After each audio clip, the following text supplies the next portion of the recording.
They were described as psychopaths who shot people for fun. The leaders of Manchester's most notorious gun gang. I can't underestimate the threat that these two individuals posed. Money, drugs, guns, give them respect. That's what they demand. This is the exclusive story of how a specialist police team took down the leaders of a feared criminal gang, who brought murder and mayhem to the streets of one of Britain's biggest cities. I've been investigating the criminal activity of the South Manchester gangs now for over 20 years. Colin Joyce and Lee Amos are the most ruthless criminals that I've ever investigated.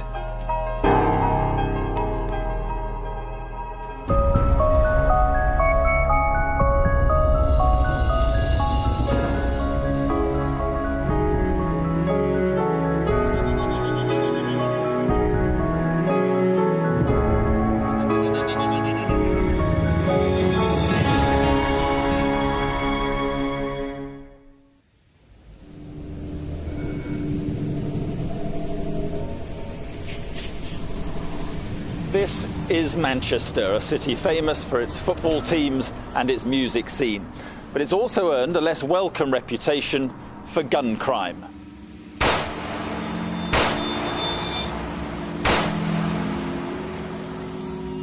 In the past few years, Manchester has been blighted by weapons and by gangs.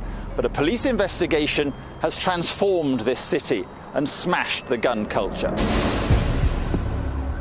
The investigation would lead to a remarkable trial, the most severe sentences in Manchester gangland history, and a unique and controversial publicity campaign.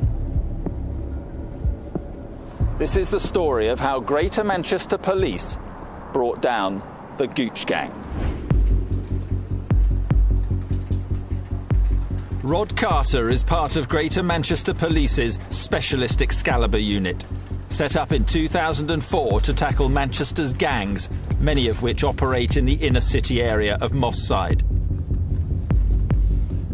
Excalibur was needed because too many young people were dying on the streets. Okay, we're on Westwood Street in Mosside now. It's been a hive of gang activity over the years. Just at the junction here, a man by the name of Raymond Pitt was sat in his car when he was shot and killed.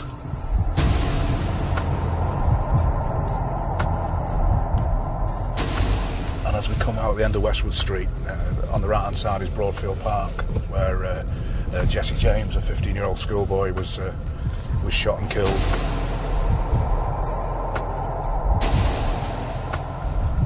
If you look to your left, you'll see Alvino's Takeaway, where Benji Stanley, another schoolboy, was shot and killed.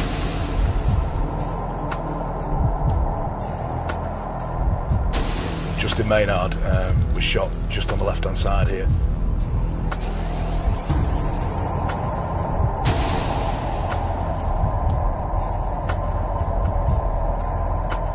Gun crime became so commonplace in Manchester that the city was given a new name by the press. These were violent streets where hooded gang members began wearing body armour under their tracksuits. And gang battles were fought out on hospital corridors. I can remember speaking to a gang member who was 14 years of age, and he told me that he'd taken every drug that you could think of and nothing gave him a high like shooting somebody. Much of the conflict centred around the Alexandra Park estate in Mosside. The west of the estate was the turf of the Gooch Gang, centred around Gooch Close, which was to become one of the most notorious streets in Britain. The Gooch Gang's bitter rivals were the Doddington from the other side of the estate. For about 18 months, both groups coexisted quite peacefully, really. But there was a shooting in March 1991, and since then there's been in excess of 24 murders. The violence presented Greater Manchester Police with the biggest challenge they'd ever faced. Detective Chief Inspector Steve Eckersley was the man assigned to bring the gangs down. The rivalry between the South Manchester gangs has been a significant problem for Manchester for over 20 years. They are involved in tit-for-tat shootings, serious woundings and homicides of mainly young black males. Top of the list of targets was the Gooch Gang.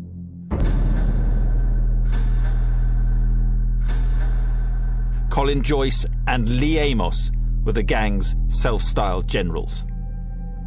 They were involved in the criminal use of firearms, gang homicides and the distribution of Class A drugs, which includes heroin and cocaine. They were prepared to use firearms in public areas to murder rival gang members.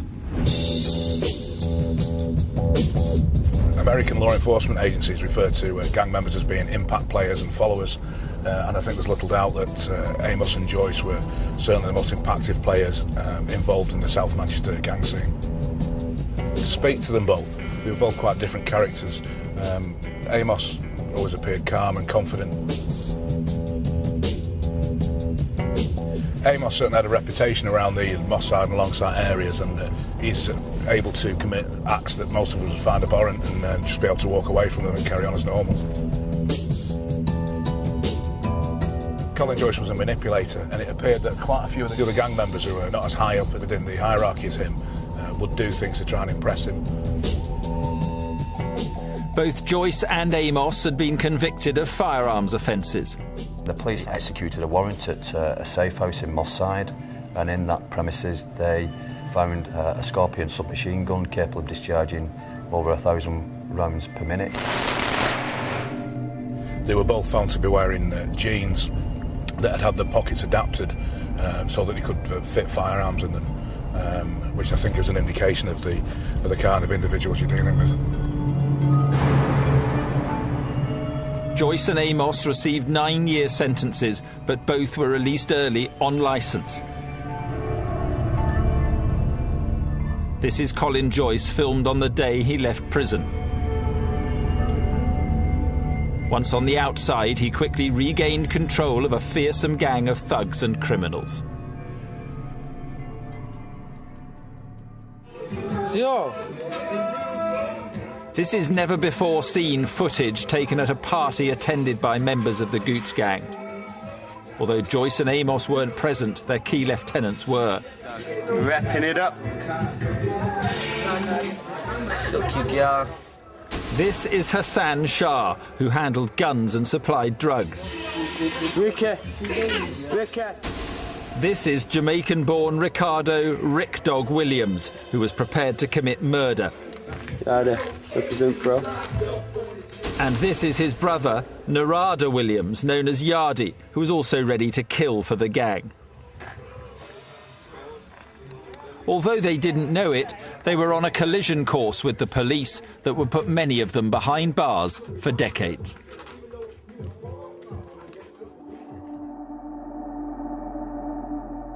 In the world of the Gooch Gang, respect was demanded, and even the perception of being close to a rival gang could have deadly consequences.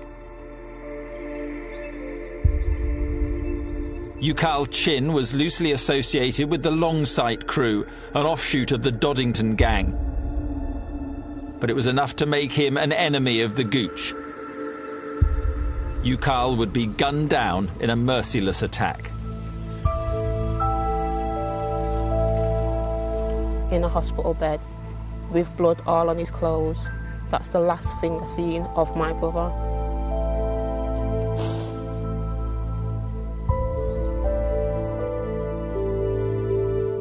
Yukal's murder began what would be one of the most remarkable, complex and challenging investigations ever undertaken. Until recently, Yukal's killers may well have gone undetected, but dramatic advances in investigative techniques would enable police to hunt them down and take them off the streets. The case would rely on high-tech surveillance, DNA profiling, ballistic expertise and complex evidence from CCTV. This exact spot where the fatal shots were discharged and the actual point of where the murder took place has been caught on film.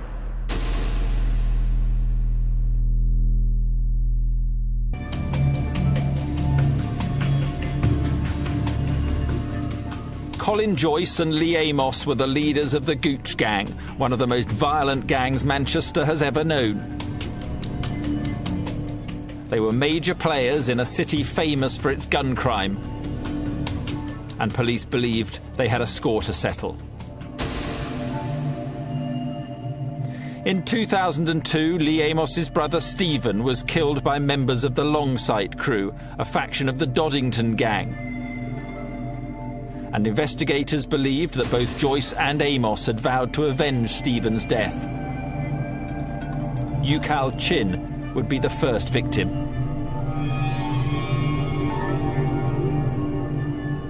Father of 2 young children, Ukal was loosely associated with the Longsight crew, but he was trying to move away from gang activity and turn his life around. He didn't get the chance.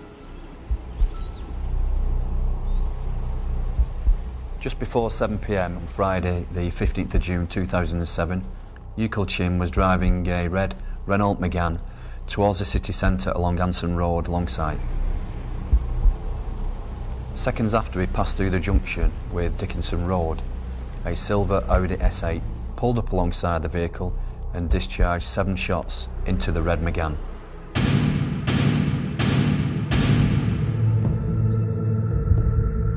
Four of those shots struck Ukal Chin and he was fatally wounded. I was in work and then I showed him his girlfriend's phone and said, they shoot Ukal. And then the second time they phoned, I said, don't tell me, because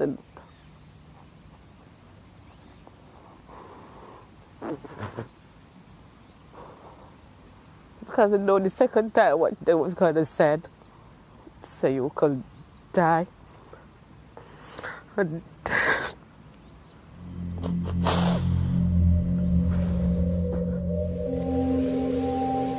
the shooting took place on a busy main road in broad daylight, and a massive police investigation began, led by Detective Chief Inspector Janet Hudson. We had no witnesses who'd seen the identity of the person who pulled the trigger or a driver. We didn't get the full registration number of the vehicle. We didn't recover the gun from this incident. So when you start to break it down to how am I going to detect this job, it's very difficult.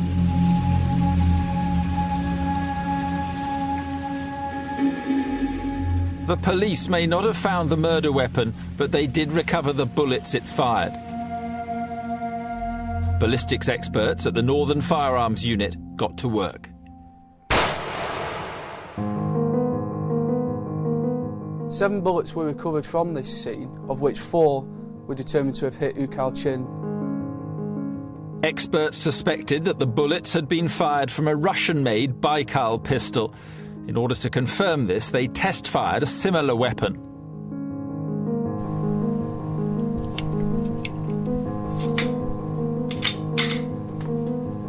Firing! Firing! One bullet from the murder scene was examined alongside another one recovered from the test.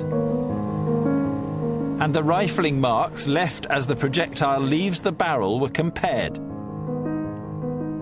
They matched completely. This confirmed that the rifling marks were from a Baikal. The murder weapon that had been used to assassinate Ukal Chin was one that the Gooch gang were very familiar with. In 2007, the Baikal was the weapon of choice by the Gooch gang.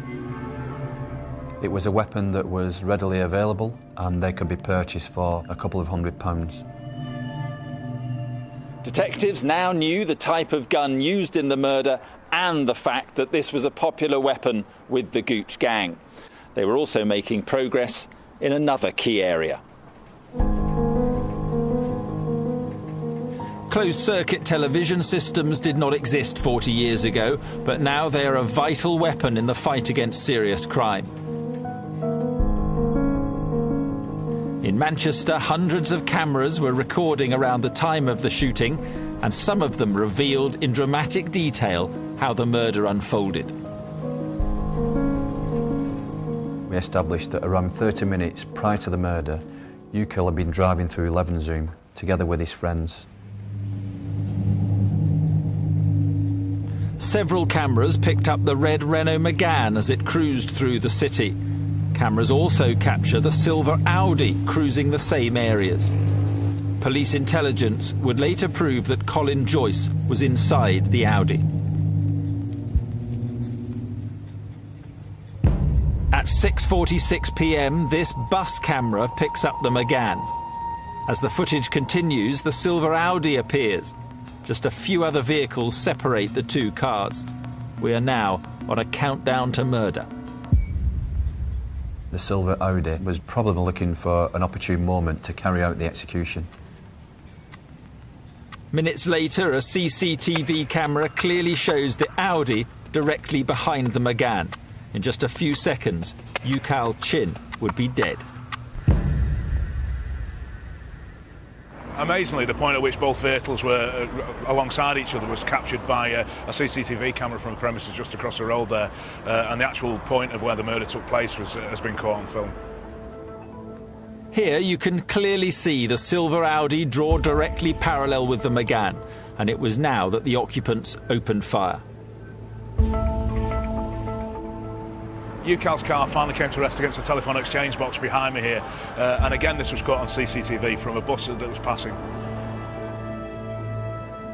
On the left of the footage, a crowd can be seen gathering around the crashed Megane.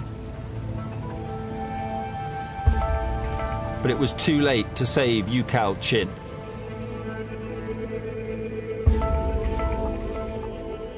When I go in the hospital, he was laying on the bed. I see his feet as reaching, and I was there over him, hugging him, but they cried.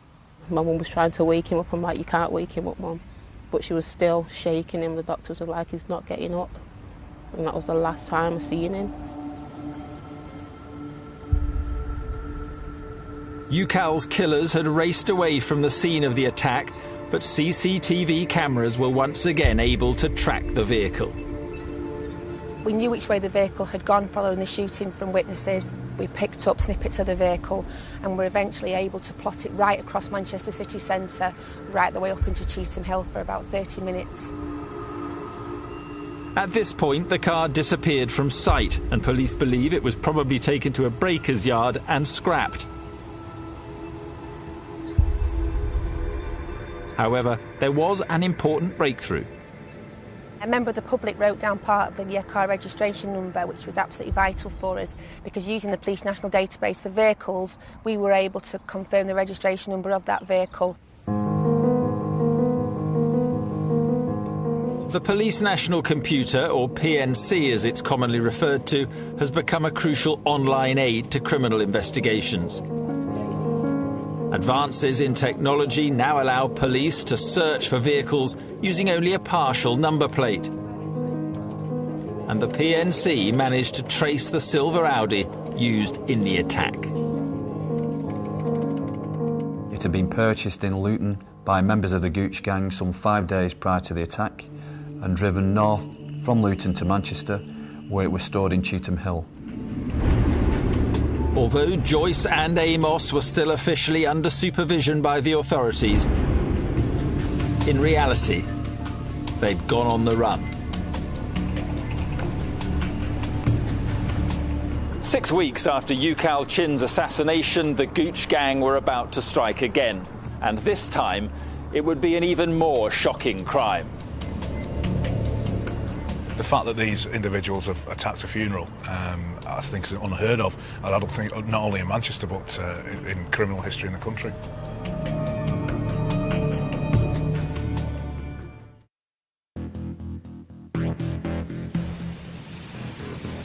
Ukal Chin was shot and killed in June 2007 as he drove his car through the streets of Manchester.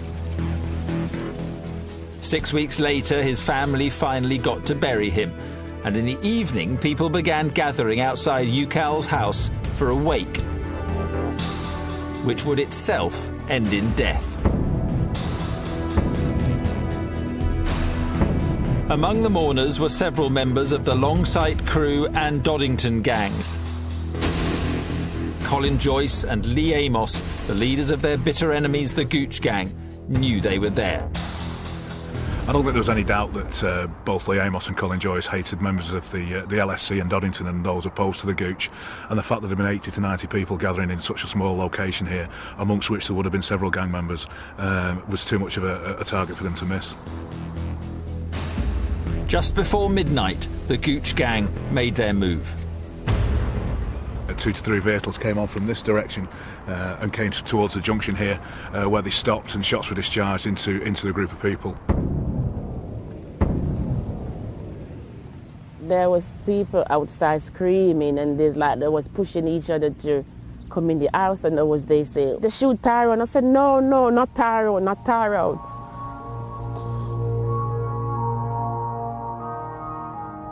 Tyrone Gilbert was 24 and about to become a father for the 4th time. Tyrone was near the front of the close and received a fatal wound to his side. He actually managed to run down to the bottom of the close before he collapsed and subsequently died from his injuries. It's just amazing, really, that there weren't more fatalities with the amount of people that there were about. It says a lot to me that they could go past a wake and shoot into an open street with women and children. They were just unbiased in who they caught with these bullets. It's just a case of, I think it comes down to they've got no self-respect, so they have no respect for the life of other people. They have no value on life, so anyone's for the taking. Detectives now had a second drive-by shooting to investigate, and they needed to move quickly to prevent any more bloodshed.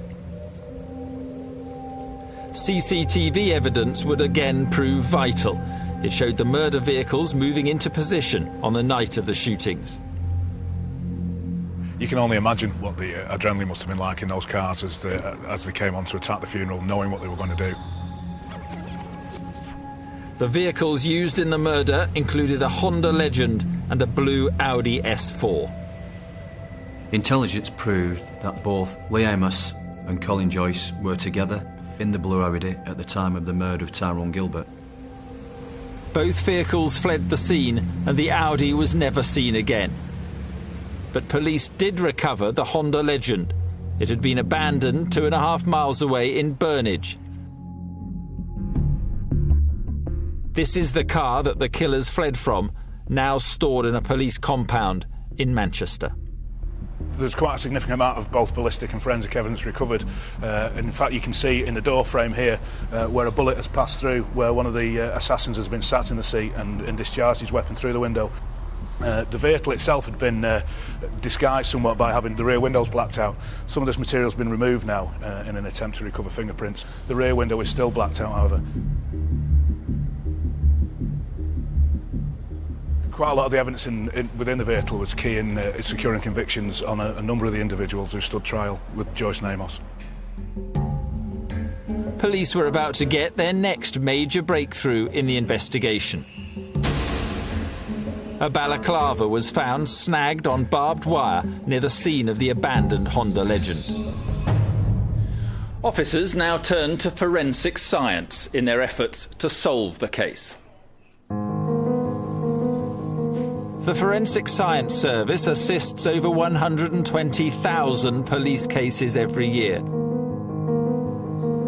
Often it is a forensic scientist working diligently out of the spotlight who provides the crucial pieces of evidence in an investigation. And the recovered balaclava certainly held some secrets. Being a balaclava, there's a high likelihood of saliva being transferred from the person wearing the balaclava. We test for the presence of saliva using a test paper which will change colour from white to blue.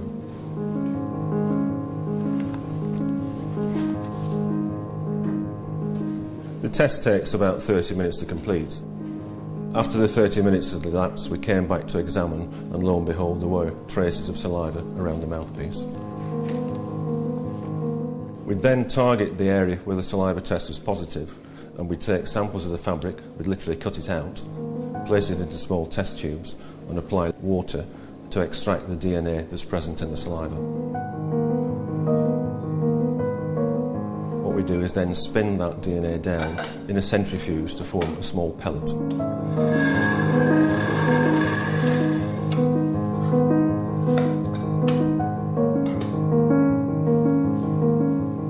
The pellet extracted from the balaclava was sent off to be analysed at the National DNA Database in London. Set up in 1995, the database currently holds the records of around 5 million people. 30,000 samples are added to the database each month, taken from items recovered from crime scenes and police suspects. The DNA pellet came up with a match. Aaron Campbell was a prominent member of the Gooch gang, with convictions for violence and drug-related offences. Aaron Campbell was arrested and interviewed by the police. He accepted that at some point he had worn the balaclava, but not that day and not in the Honda Legend. It became vital to prove that Campbell had worn the balaclava inside the car, and the forensic scientists were able to do just that. A tape lift produced fibres from the balaclava, and samples were also lifted from the car. These are the fibres from the balaclava, and these are the fibres recovered from the car seat.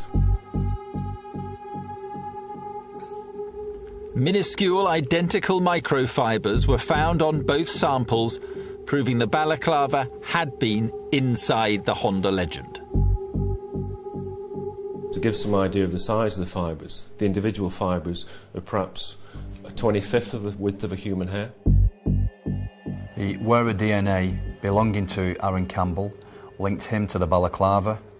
It also linked him to the Honda Legend, and as we know, the Honda Legend was linked to the drive-by shooting of Tyrone Gilbert. Forensics had tied the Gooch gang to another murder. Tyrone's death has devastated the family. Mum was a strong person, but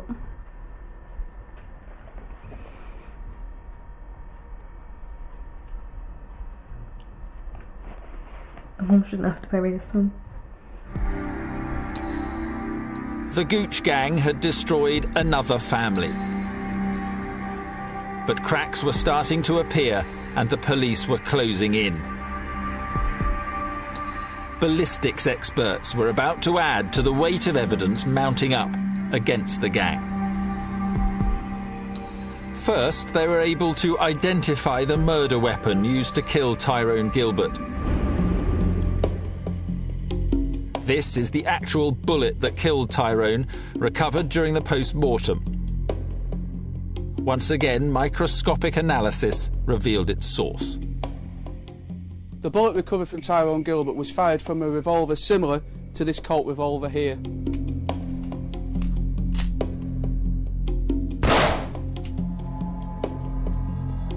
Other bullets recovered from the crime scene were proof of a second revolver being used. This is a Smith & Wesson .357 Magnum revolver of the type used in the shooting. The Smith & Wesson revolver was recovered during the execution of a search warrant by police in South Manchester some months after the murder of Tyrone Gilbert. That weapon had been used in several previous shootings involving the Gooch gang.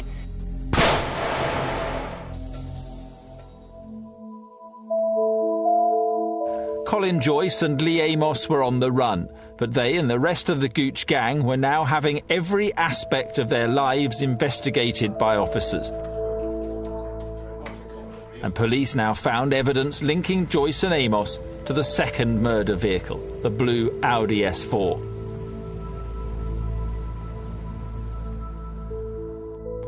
An exhaustive search had led to the discovery of a logbook at a garage in Stockport containing the registration of the blue Audi.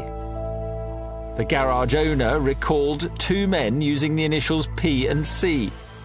Joyce and Amos's nicknames were Piggy and Cabbo. The garage logbook also contained an entry of the letter P and the word Evo.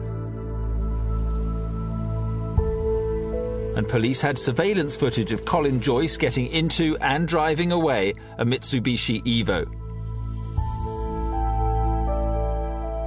They also obtained a photo from the same observation point, taken by a suspicious neighbour just before the Tyrone Gilbert murder. The photo was of the blue Audi used in the killing.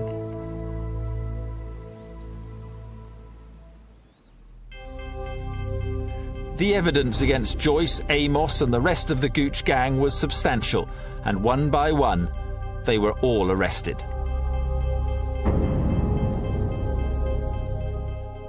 Tony Weatherly questioned both Joyce and Amos for 3 days. He cannot be identified as he's currently working on a covert operation. Colin Joyce came over as a very chatty, very affable person, very charming to a degree. Then as soon as the tapes go on, he then became very guarded and made no comments to every question put to him. These are the actual audio tapes from the police interviews. On the 15th of June this year, a male called Ukul Chin was shot in Anson Road in Mosside. What can you tell me about that? No comment. It was clearly put to him that this was a planned attack. He had seen Ukul Chin driving the vehicle and that he was responsible for pulling the trigger.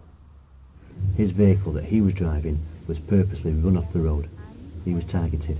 Why would he be targeted? No comment. Joyce was equally uncooperative when questioned about Tyrone Gilbert's murder. Were you in one of those vehicles at the time Tyrone Gilbert was shot? No comment. Do you know who was in those vehicles?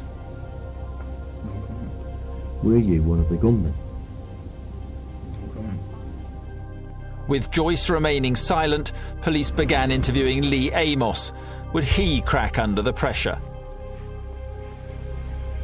What, if any, involvement did you have in the murder of Ukul Chin? Lee Amos just remained completely silent throughout the entire process. He sat and stared at a piece of paper on the desk for 3 days. Where were you at the time that Tyrone Gilbert was shot dead? There was no reaction from him at all, no facial expression from him, other than at the point where I asked him to discuss with me the murder of his brother. I know that in 2002, in February 2002, you had a brother, Stephen, who was shot and murdered in Ashton-under-Lyne. Is that correctly? At that point, there was a reaction from him. He was clearly uncomfortable in discussing that with me. And we have information and know that you swore revenge upon those who were responsible. What can you tell us about that? But again, still made no comments when any questions put to him, refused to communicate whatsoever, and remained this disciplined person staring at the desk. Joyce and Amos's silence didn't help. They were both charged with murder. In an attempt to reduce the risk of witness intimidation, the decision was made to hold the trial 35 miles away at Liverpool Crown Court, and it would prove to be one of the most remarkable trials ever witnessed. Well, you couldn't write it, could you? You couldn't ever expect that that was actually going to happen.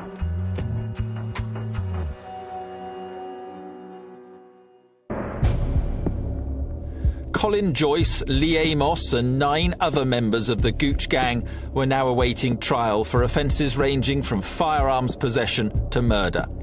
But ensuring their convictions would, in itself, be a complex challenge. That's because convictions wouldn't be possible without witnesses, and witnesses in gang trials are very hard to come by. 50,000 pages of evidence were scrutinised by a team of prosecution lawyers, but the most difficult task was persuading people to talk. Most witnesses go through a variety of emotions. You know, they start off feeling confident, then they feel a bit nervous, then they feel anxious. And it's almost like a process of worry. So we made a commitment to these witnesses that we would be with them throughout this trial and that we would be there basically 24 hours a day. Support ranged from going for a cup of tea with them, sitting with them, to full protected status where their identity has changed and they are moved away. Whatever it was that they needed to help them through that stage. This group of people had already killed 2 people, and you can't lose sight of that when you're protecting your witnesses. The most important witnesses were those who were closest to the gang. We heard evidence from people who'd been associating with the gang members for a period of 4 years. Some of them admitted their own criminality, the fact that they were engaged in gang activity, drug dealing, possession of firearms. One witness told police about gang members coming to their house, packaging drugs in their kitchen and passing around handguns. Another told how they had been asked to store the Honda Legend car in their garage in the days leading up to Tyrone Gilbert's murder, and had later been ordered to burn the vehicle's documents in an attempt to destroy evidence. I think for some of these witnesses what they did was life-changing. I think that some of the witnesses were stuck in a cycle of crime in which they were being used by the gang members and they couldn't get out of that cycle. The threat of witness intimidation was very real. One of the defendants managed to get hold of a mobile phone in his prison cell and telephoned one of the key witnesses and made a plea to him not to give evidence. Narada Williams was the man who made the call. Amazingly, the witness managed to record the conversation. Between me and you, I can't take this prison no more. I've been in here a year, bro. And if they sentence me, I'm never going to come out, bro. I can't handle it. He was obviously shaken up by it because he believed that they knew where he was by the fact that he'd received the phone call. I remember him saying that he thought at one point they might be outside. Help us out, man.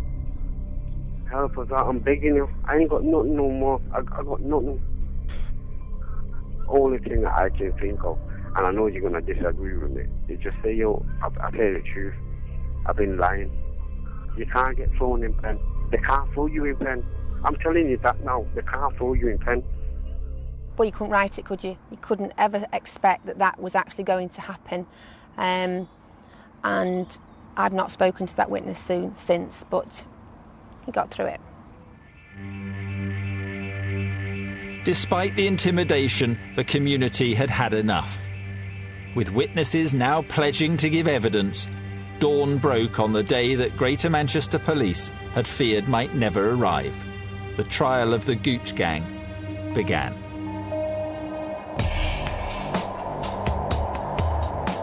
In September 2008, a heavily guarded prison van set off from Manchester across the M62 to the Crown Court in Liverpool. We were concerned that gang members may try to effect their escape from custody, and that's why I introduced the high security and armed escort between the two cities. The convoy would become a familiar sight. The trial was to be the longest and the largest in the history of Greater Manchester Police. The trial itself was like no other trial I'd ever attended. It lasted nearly 6 months, and the twists and turns that went on a day-to-day basis were unbelievable sometimes.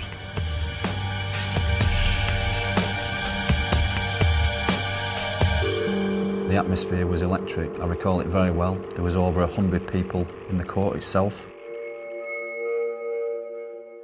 We had everything from anonymous witnesses to people whose voices were disguised, screens for many. We had covert routes in and out of the court. We had all kinds of things in place. The gang caused upset from the start. They shouted abuse to witnesses, shouted stuff to the prosecution. They didn't have any respect. They love to see people acting weak around them. They like to feel the power. Every day is like something inside burning up. To see they just sit there laughing. It was like a playground for them. The intimidatory tactics failed.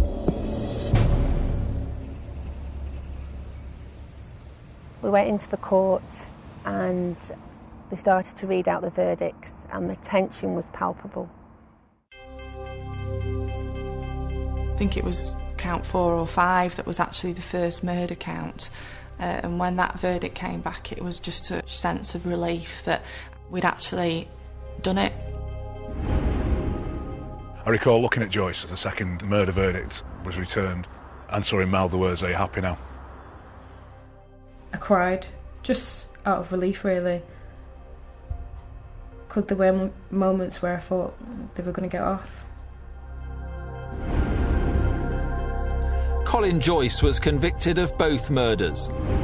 Lee Amos was convicted of Tyrone Gilbert's murder, but the jury failed to reach a verdict about his alleged involvement in the killing of Ukal Chin.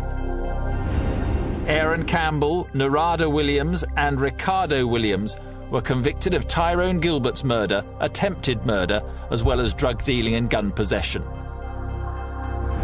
The other 6 members of the gang were convicted of various drug dealing and gun possession charges. Sentences for Amos and Joyce's lieutenants totalled a minimum of 146 years. Finally, Lee Amos was handed a minimum sentence of 35 years. And Colin Joyce was told he would spend at least the next 39 years of his life behind bars. I think the sentences that these individuals received just shows how seriously their offences and their criminality has been taken by the judicial system. I mean, the fact that they've both got longer minimum recommendations than Peter Sutcliffe got says something. So long were the sentences that Greater Manchester Police went to extraordinary lengths to publicise them. Ageing posters were made showing how Joyce and Amos could look at the end of their sentences, and they were plastered on billboards all over the city. It was a defiant message to the community and to Manchester's criminal underworld that gangland behaviour would not be tolerated. Although the sentences were huge, they didn't bring an end to the suffering. They can still hold their brothers, their sons' hands, give them a kiss goodbye, see you tomorrow, see you next week. We can't do that. We have to kiss a headstone to give him a kiss. That's what hurts the most, that we have to come here to see my brother. Sometimes touch his picture and say, "Son, I love you and I miss you. Why do you leave me?" The pain will be always there, always. You never leave me.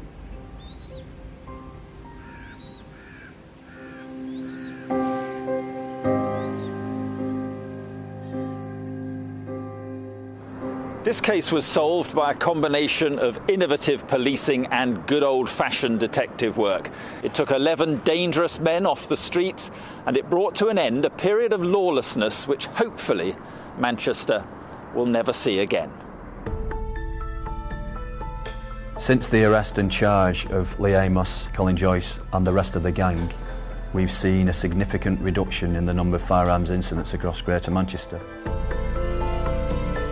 Gun crime in the city has fallen by almost 60% in 2 years. For a 16-month period, there wasn't a single gang-related shooting. But for officers like Rod Carter, the fight goes on. We're on duty every evening of the week, and we'll be dealing with any gang-related or firearms-related incidents that may occur throughout the evening. The Excalibur anti-gang unit, working with the help of the community, continues to tackle gang activity taking guns and drugs off the streets. It's definitely felt safer. It feels more united as a community now. The whole problem hasn't gone away. There's always younger boys that are going to want to fill their shoes. But there's definitely been a change.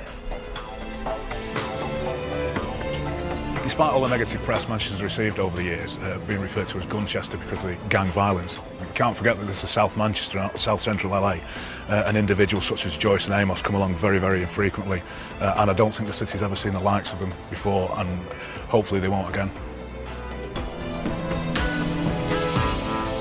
In my opinion, Colin Joyce and Lee Amos had decided that they were now invincible. What we were able to show was that the community and the police together were a far bigger gang than their gang.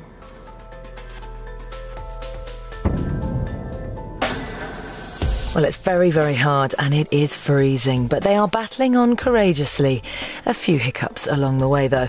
More from 71 degrees north tomorrow night at 9. We're back in Australia next, where Stephen Tompkinson is having a very exciting balloon adventure.